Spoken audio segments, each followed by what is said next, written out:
the particular generation called the sandwich generation. And those are people within the ages of 35 and 59 years of age. The sandwich generation are people who are looking after young kids and also looking after their aging parents. So they're sandwiched between the two.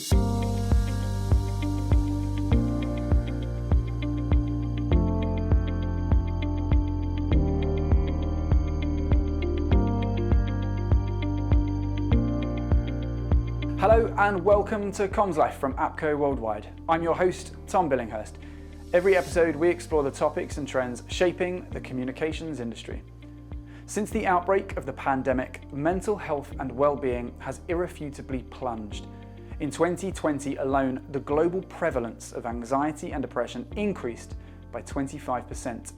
Subsequently, widespread concerns around this drastic spike in mental illness has prompted 90% of countries surveyed by the World Health Organization to include mental health and psychosocial support mechanisms in their COVID-19 response plans. But today, 2 years on, major gaps and concerns remain as the working world accelerates through this recovery phase. Working hours get longer and remote work options mean you're never far away from your inbox. So, how do we overcome this mental health morass and design more inclusive, well-being-oriented working environments? Joining me to discuss these questions and more is Lianne Braganza-D'Sylva, Chief Marketing Officer for the Middle East and Africa at Cigna Insurance Middle East. Lianne, welcome to the show. Thank you, Tom. Thanks for having me. Thanks for taking the time to join us as we move into the Eid holidays. It's great for you to take the time to join us. Now, Lianne, let's start with Cigna itself. It's known across the globe as a health insurance provider, but recently, and even before the mental health issue became a crisis, Cigna has placed a greater emphasis on mental health, illness, and well-being. So I want to ask you if you can tell us a bit about the work Cigna has been doing in this space, some of the key findings that you've uncovered with your research into mental health and illness in recent times. So the pandemic, which started around 2 years ago, has affected everyone, right, on so many different levels. And that's made whole health a key priority across the world, but then more importantly for employees. It's also ensured that, the mental health for employees has become something that is talked about a lot, but that I see organizations still grappling with trying to deal with. So as insurance providers, we feel responsible to offer innovative solutions, but then ones that are also affordable and accessible. And our job is to try and empower organizations to help them look after employees, but then also provide them with the guidance and the data that they require to help them unpack this big piece called mental health. So at Cigna, we've remained committed to doing that. One of the ways that we've done it is investing in understanding health and well-being of people. And we do this a couple of ways, right? So prior to the pandemic, we used to run what is known as the Cigna Wellbeing 360 survey, which tries to understand people's perceptions of their well-being across a few pillars: family, social, physical, financial, and mental. So trying to understand how they feel across those pillars. And then we run it across countries, and then we run it across segments. As during the pandemic, we kind of pivoted that to do what is known as a COVID-19 impact study. And we ran that in frequent waves to monitor evolving trends and responses to the pandemic, as well as the impact of the pandemic on their habits and their expectations and behaviors. I'll focus a little bit on the UAE. So it was quite interesting to see that, as part of the COVID-19 impact scores, obviously mental health plummeted a fair amount, and it exacerbated feelings of isolation and loneliness, particularly in the UAE, because people were away from their family. It's primarily an expat market. However, I think because the UAE was pretty quick with adapting to technology, that really came in and supported people with staying connected to their loved ones. And I think organizations across the board kind of understood what that meant, and they all rallied together to try and keep people connected. Post the pandemic, it was interesting to watch how the priority areas shifted. Previously on our 360 scores, we would find that physical health and financial health would more or less, top the scores in terms of, areas that they'd want improvement on. But that kind of moved slightly to be now the priority areas are family health. So 81% of respondents said that the most important for them was family health, followed by 78% of them saying mental and emotional well-being was important. And then physical health and financial health, lagged behind that at 77% for both. So that was quite interesting. I mean, watching how people's expectations of what they wanted out of life moved and pivoted. And the other piece as well that was quite interesting for us as an insurance services provider was how employees were asking more of their employers. They wanted to talk about mental health. They wanted more importance to be placed on treatment, medical advice, and therefore insurance plans. And they were expecting employees to be more supportive of a hybrid work environment. Absolutely. It's really fascinating. Now, you mentioned as part of the Cigna 360 survey, the various data points that you collect, and with your remit being across the Middle East and Africa, you will see a number of employees, so-called white-collar professionals that subscribe to health insurance platforms and initiatives. Are you seeing any trends in the data that steer more in the direction of a certain sector of employees that are perhaps suffering more or less with mental health based on the industries that they're working in, day out? So the 360 survey, when I think about it, so it was conducted anonymously across about 18,000 people, and with ranges between 18 and above, right? So rather than sectors, what came out more was segments of the population and how they felt, especially with regards to their perceptions around health and well-being. So one of the things that was striking was the way the UAE and parts of the Middle East came out in that survey compared to the global average. So broadly, 50% of the respondents in the UAE said that they had intentions to change their job in the next 12 months. I mean, it's quite a stark comparison to the global average of 31%. I mean, we've all heard and talked about the Great Resignation. It was quite interesting to note that it was, more significant in the UAE.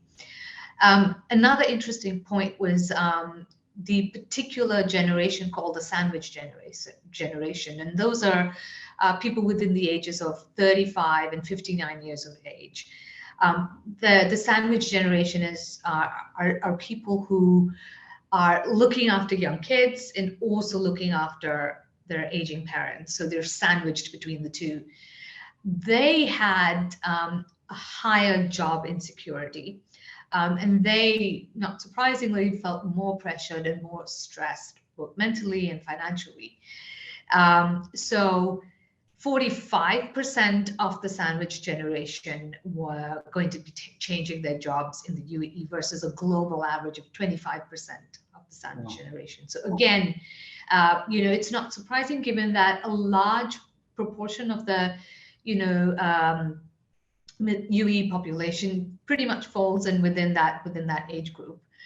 And then of course the younger generation, so those between 18 to 34 years, their intent to change their job was it was about 55%.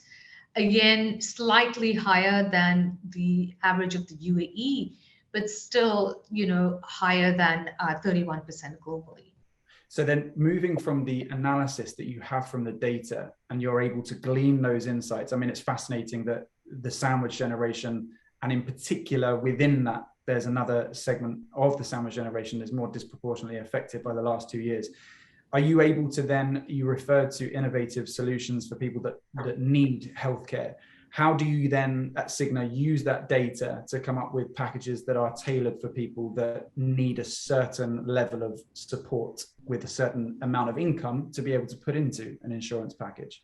Yeah, so what we've done is, we've used these insights to do a couple of things. One is to make our health insurance solutions more accessible to a wider segment of people. So we launched what is known as our Smart Care by Cigna solutions. Primarily, Cigna catered to the multinationals and the higher category of employees, but we broadened our solutions to cater to a wider segment of the audience. And then we also, secondly, received our license to cater to the LSB segment, which is what we call lower salary band segment. And all of those solutions have a couple of pieces in there. One is employee assistance programs that they can access free of charge, across the board, irrespective of what kind of insurance plan that you have, as well as built into the insurance plans is a psychiatry benefit. So visits to a mental health professional are fully covered by our plans. We also spend a fair amount of time educating our employers, who are HR directors, and we provide them with toolkits to help them support their employees, either with surveys or questions to ask, so that they understand what they need to do to support their employees better. And I think a lot of what we're starting to see as we talk to HR directors and CEOs is that it stems from the top, right, and the culture of the organization. And that's something as well that we're embedding into our conversations with employers is how do you create that psychological safety for your employees so that they can come to the table, feel vulnerable, talk about them, how overwhelmed they feel, and be comfortable with having a bad day, right? Because we all have those. So it's about creating that that space to be able to do that. And I think what we're seeing is employers are more amenable to these conversations now, because they now understand the direct link between mental health and stressors on physical illnesses like hypertension, diabetes, cardiovascular conditions, or just general absenteeism. So they're seeing the direct link between these conditions and their overall productivity. That's really interesting as well, then, that the pandemic has affected a mindset shift in the way that corporations and service providers such as yourselves can also almost become partners to overcome major disruption. And it's interesting that you mentioned working with HR departments, because it is, well-being and talent recruitment and talent acquisition. It speaks to the heart of being happy at work. And it's really fascinating to see the dovetailing of service providers and corporations in that sense. Now, that leads me to what is perhaps $1 million question, Lianne. It's something that I've recently written about in Arabian Business. Is there such thing as a work-life balance? Or should we be getting used to what some have dubbed as work-life rhythms? Is there a solution or a way around balancing work and life that Cigna offers its clients that you would suggest taking forwards? Yeah, one of the things that firstly, I think work-life balance is, it's a myth. I don't think it's possible, and that's my personal view. It's not a representative view of Cignas, but really, I like what you said, work-life rhythms, right? To me, that makes sense. We know that, and I think it's more of I like to look at it as more of a seasonal approach to work-life balance. So there will be times in your life when things are super hectic, and you're going to be putting long hours at work, and it's probably during the same time that your kid has exams, or that basketball match he has to go to, so you're running from one thing to the other, and that okay, well, the first quarter of the year is going to be crazy, and you're prepared for it, and then you get Ramadan, or you get Eid, or you get summer break, and that things, there's an opportunity there to readjust and relax, and take things a little slow before your quarter 3 and quarter 4. So for me, that's one way of finding that equilibrium, so to speak, more in time slots rather than trying to achieve this on a daily basis. So I think it's a finding work-life balance is almost like a very personal piece, and I think the balance is of course mental, rather than also just trying to slot out time that you spend at home and work, and it might feel right for one but not for another. And I think as an organization, and as we advise employers, what we wanted to talk about is really providing that flexibility for people to find the space to discover what their own work-life balance is. Of course, we put out advisories. We have something called Connect for Health that we do on a monthly basis at Cigna, which is, strangely enough, virtual webinars where, our people tell us what they want to hear, and we'll bring in the right speakers to do that. And despite everything moving out of virtual, this is the one piece that has actually grown by registration and by a number of attendees, just because it's at 1 hour session where they get advice on, financial advice, or how to talk to your teenager who's having, who's probably borderline depression, or how to, manage your aging parents, or, how to manage cyber threats online. So all, a myriad of topics generated by listeners that they want to listen to, and that helps them live more balanced lives. I think at the end of the day, like you said, work lives bleed into personal lives, and of course you have to follow the basics, like getting enough sleep, trying to get your exercise in, trying to eat well, and make sure that you're trying to build those 3 items into your life, even though you might have binges over the weekend, or long hours at work at one time. So moving forwards, then, Lianne, I want to look at, this is comms life after all, and we do like to focus on communications and marketing. In terms of getting the data, the insights, and the action items out from the surveys and the research that Cigna's been conducting, I want to focus on the marketing communications aspect of that. How are you getting this in front of the people that need to see it, so that there is greater awareness around mental health, whether it's in a corporate setting or whether it's for personal health?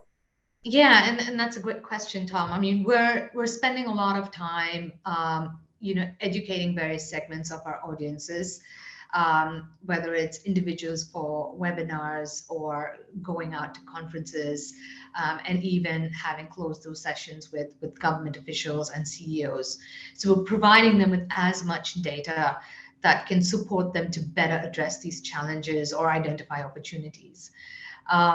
As situations rapidly advance towards normalcy, there are specific B2B marketing trends and practices that we are tapping into, which we feel are growth enablers for the business, and we're helping them leverage these new opportunities post-pandemic. So for every piece of content, what the team does is we work on creating bite-sized versions of those, putting it out via social media, but also bringing groups of employers and individuals together in different forums to talk to them about it, but then also talk to them about what can be done, right? Because it's great to create that awareness, but it's also important to give specific tools across to both employers and individuals for how to tackle. So on the communications front, we're using like almost a 360 approach to pushing this out in various channels. And, APCO's, a big enabler for us on that front, trying to find different ways, but also trying to find different formats with which we can deliver this out to push this out to all stakeholder groups. We hope you're enjoying this APCO Worldwide production.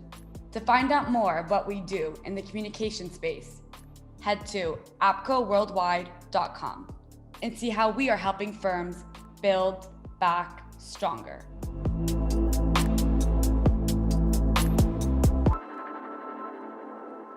Welcome back to Comms Life. We are here with Lianne Braganza-D'Sylva of Cigna Middle East.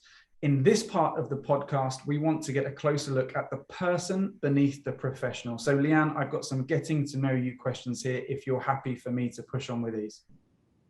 Absolutely. Okay, let's go. First question, your preferred social media platform? Instagram. Good choice. If president of the world for one day, what would you do? That is a very loaded question.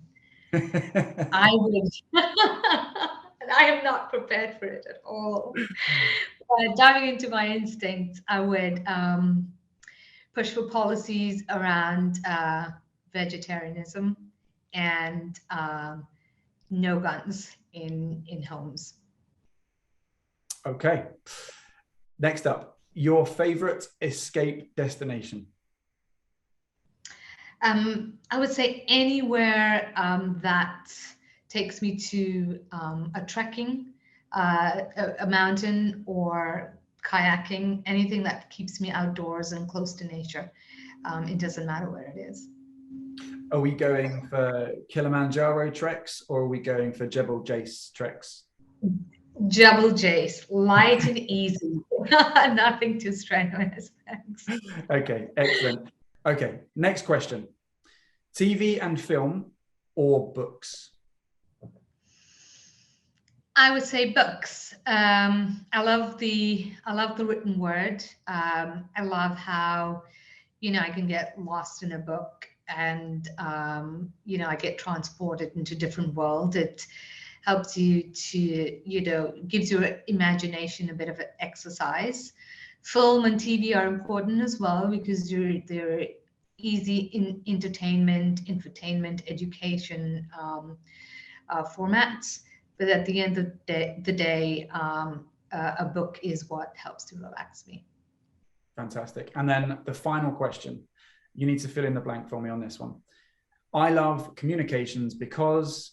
I love that we're catalysts between what an organization's trying to say and how we can package it for stakeholders so they understand what an organization's about. Fabulous stuff. Lianne, thank you so much for joining us on Comms Life.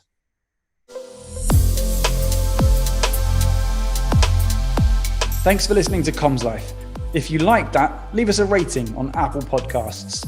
Send us any questions or comments on our Twitter page. And while you're at it, you can subscribe to and download Comms Life on our YouTube channel or wherever you get your podcasts from. Stay safe and be well.